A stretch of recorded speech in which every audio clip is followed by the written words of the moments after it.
Welcome back to another episode of Dye with Dom. In this episode, we're going to be going over my money piece with highlights tutorial, aka like the Maia and the Whitney unit. If you're not familiar, just take a look at them on my site. So as always, we are starting with a raw hair wig. This unit is from vendor 2 on my list. If you are in need of a vendor, definitely check out that list. It is actually on sale right now. It's $100 off, so definitely check that out if you need that. And the next thing we're going to go into is just parting out this unit. We do want it to be in the middle part for the specific style, just because we are going to be doing a money piece, and for that you want it to be equal on both sides. So we're making sure we find our middle point and then pressing that out. It just makes it easier for you once you start coloring for it to be pressed and ready to go. I like to part out 2 semicircles on either side, and I'll kind of show better in a little bit just how that looks, but this is going to be where your money piece is going to live. So if you're not familiar, a money piece is just brighter pieces towards the front of your head that kind of accentuate your face framing area and put some brightness there, of course. So this is the amount that I am parting out. If you want a bigger money piece, if you want more brightness towards the front, obviously go in and part out more. We are going to be teasing this like I usually do for pretty much every single unit. So if you do want a more brighter, like more opaque money piece, just when that section comes, tease a little bit less than I do. But I do want mine to be super blended and nice, so I will be teasing a decent amount. And this is about the size of the money piece that I am going to have. And then I am going to press it out here just so it stays going towards the front, and then twist it up and get it out of the way for later, because I will be working on this closer to the end of my dyeing. After this, we're just gonna go into parting out the sections that we're gonna be working in. So for this unit, I like to part into like 3 to 4 sections. So these 2 front sections, I like to part just behind where your client's ear would be and part that front section out on both sides. And then the back section, I like to split into 2 just because of the thickness of the hair. But it's really one big section back there. And that will help you organize how you're placing the color and where the color will live, and help you see that more seamlessly as you're applying the color.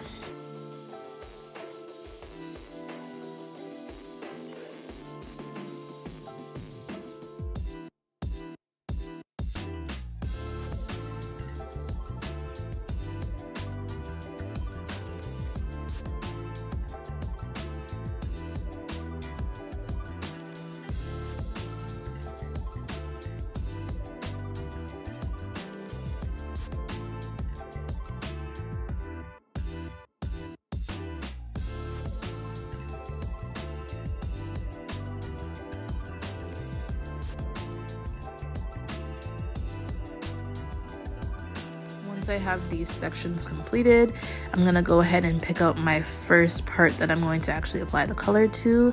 So for this unit, I like to do about 1 to 2 tracks worth, sometimes 3 depending on how thick the hair is, for my coloring sections. Now these sections are going to be weaved out and then teased, so you will be coloring a lot less than this thickness of this section. But I do want to have that level of section because this unit specifically does not have that many highlights in it. It's more of a subtle blonde type of unit, so we don't need too much. Now, of course, for bleach, as usual, I'm using my Blondeme. So I'm using the Blondeme bleach powder as well as the Blondeme developer. I'm using 7 volume. If you do have good raw hair, you do not need more than 7 volume, especially for this unit.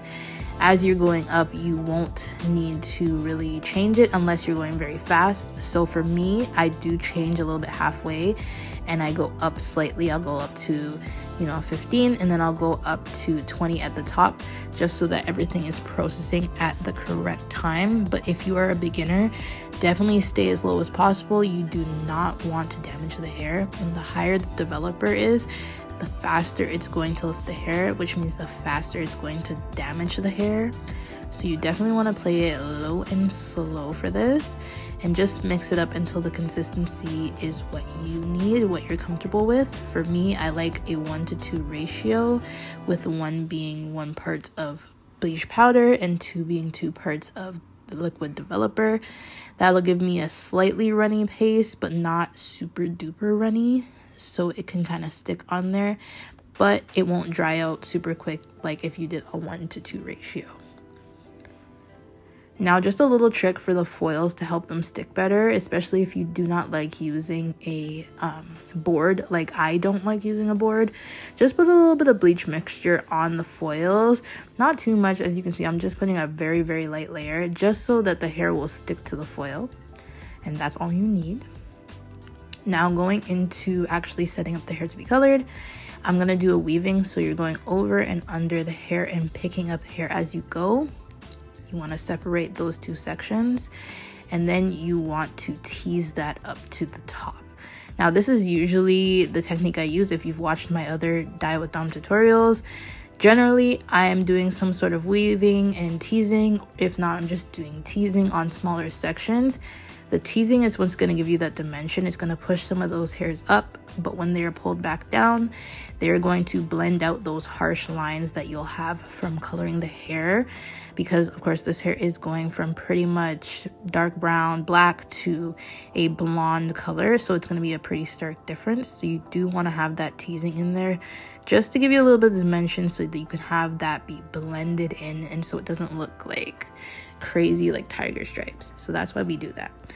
After that, I just want to saturate all of the hair with the bleach. I also don't go up too high on this on inside the foil, so that you don't get those hot roots. But that's pretty much it. And then once you have that saturated, you're just gonna want to close up the foil.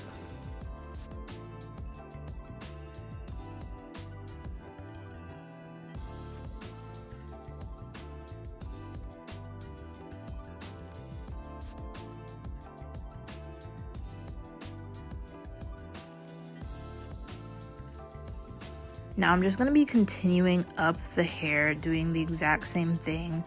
I'm just working on this back section first, just so that we can kind of organize it. I do find that this does help me to go faster for some reason. I don't know if that will work the same way for you, but I do like to have it sectioned out, at least in these bigger sections. It's also good if you have a more shapely color, so something more like a foliage where you have a certain shape that you're going for. It helps you actually place the color in the places that you want.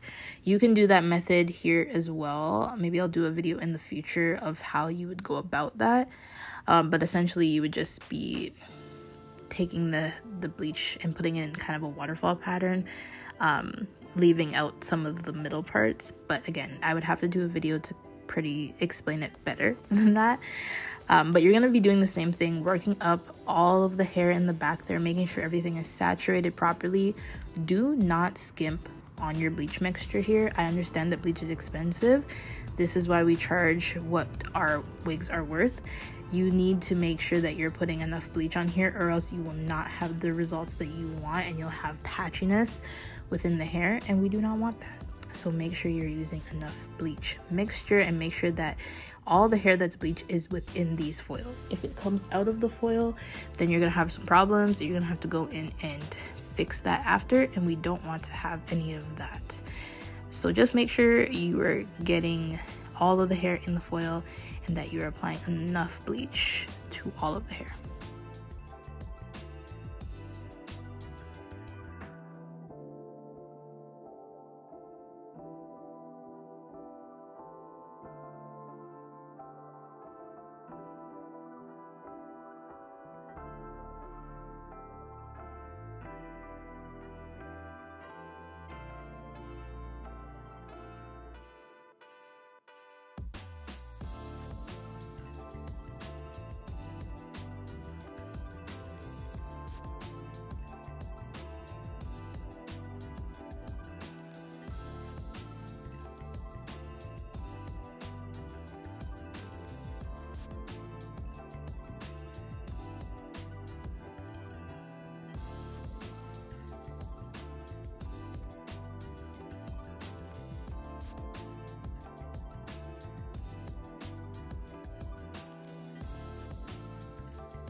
once we get up to where the money pieces are, I like to do these right before I do the 2 side sections, just so they have a little bit more time to process. I do like them to be slightly brighter than, you know, the front pieces here, just so it kind of stands out a little bit. But this is up to personal preference. If you don't want it to be super light, you don't have to do that. You can do them kind of in tandem or do them last if you want to. Whatever works for you. But for these pieces, we won't be weaving, but we will be teasing. Tease as much as you want. You do not have to tease as much as I did. I just like mine to be super duper blended. And then when you're putting the foil, we're putting it closer to the root. So if you could see, like at the back, I was putting it a few inches from where the root is, but at the front here, you want it pretty much as close as possible to the root, just so that it's a more bright kind of highlighted area of the hair. And same thing, you're just gonna want to saturate all of that hair. By this point, I believe I was at maybe like a 15 volume developer, so just a little bit higher than the very back. And then, you know, on the sides I went up to the 20 so that everything blends together and processes at the same time, so I can rinse it all at once. And for this, I just did break these into 2 sections so that everything can process, you know, super fast and super bright. The smaller the section, the easier it is to saturate it, so that means it's going to process and lift even cleaner. So you definitely want to make sure that you're not taking massive sections. That's how you have streaks, and that's how you have, you know, warm spots within your color. So you want to make sure that the sections are as small as they possibly can be, and make sure that you tease enough so you can have that blend and it won't be a stark line of demarcation at the root.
Once I have all the foils on, the amount of time that I leave it to process definitely varies.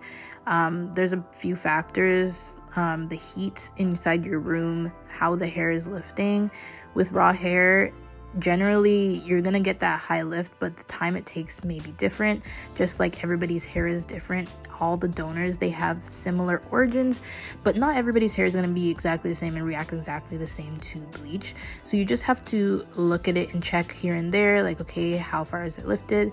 And of course, since it's lifting from so low of a number, like it's at a pretty much a level 1 right here, it's going to take a little bit of time for it to lift up to, you know, your level 9s and your level 10 blondes, depending on where you want it to be.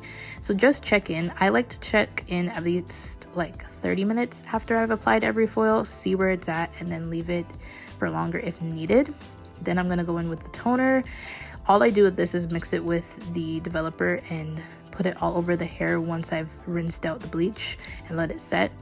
And then once I've styled it, it's going to look like this. I do have a styling video for this coming up next, so just stay tuned for that if you are interested. And if you do need some more help with your color and you want more of a one-on-one class, I do have my master course available. It's going to be linked in the bio if you're interested.